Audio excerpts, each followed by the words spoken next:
we're close. I know because my dreams tell me so. Dream time. I ask your patience because I believe my time here is limited. Once there was a little boy who lived in a tree near a pond of very clear water. Every night, when the sun pulled up the edges of the land to go to sleep, tiny eels appeared swimming around the pond's boundary. And every night, the boy would sit on the shore and gaze into the pool, watching the eels twist and turn around each other, bringing the edges of the pond to a rolling boil. Within this chaotic ballet, the boy noticed order. Each eel knew exactly where their brothers and sisters were.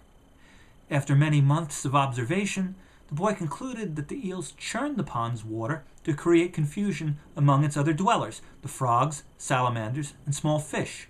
And confused, they became tiny morsels easily plucked. The eels ate only what they needed, and their water dance never disturbed anything other than the water's surface. The little pond was fed by a small stream.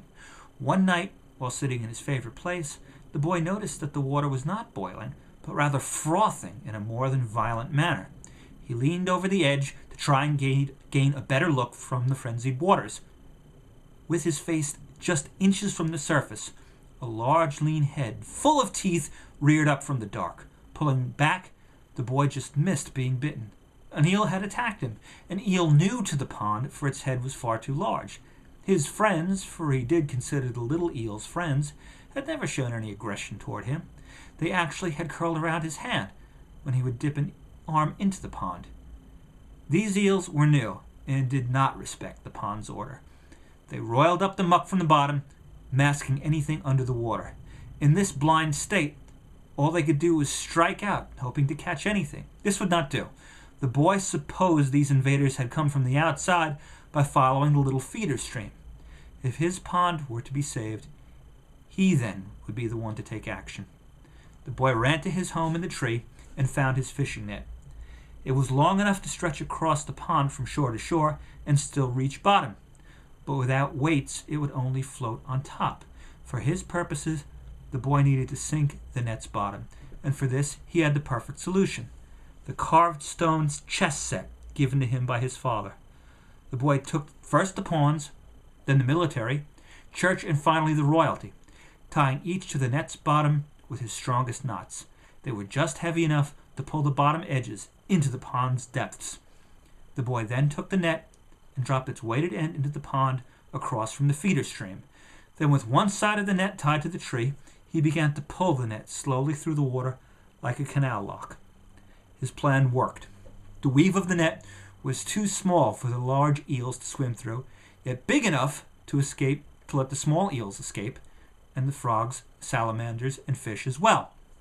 The boy drove the larger, clumsier eels across the pond to the feeder stream, and then with a few stakes in the ground, fenced them out.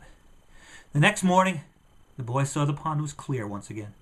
The net had done its job, bringing order back to his little piece of the world. But he did notice the larger eels waiting behind the net. They looked longingly into the pond with all its tasty morsels. The boy knew that as steward of his tiny pond, it was his job to maintain the barrier, keeping out those who did not belong.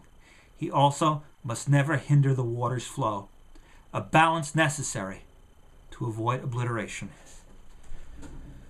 Obliteration. Steward.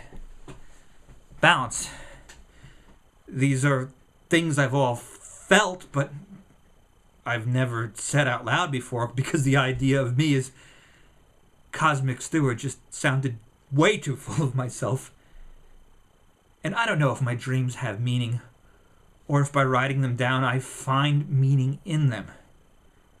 But it's too late to ruminate now. I have a multi-dimensional universe to put back in order.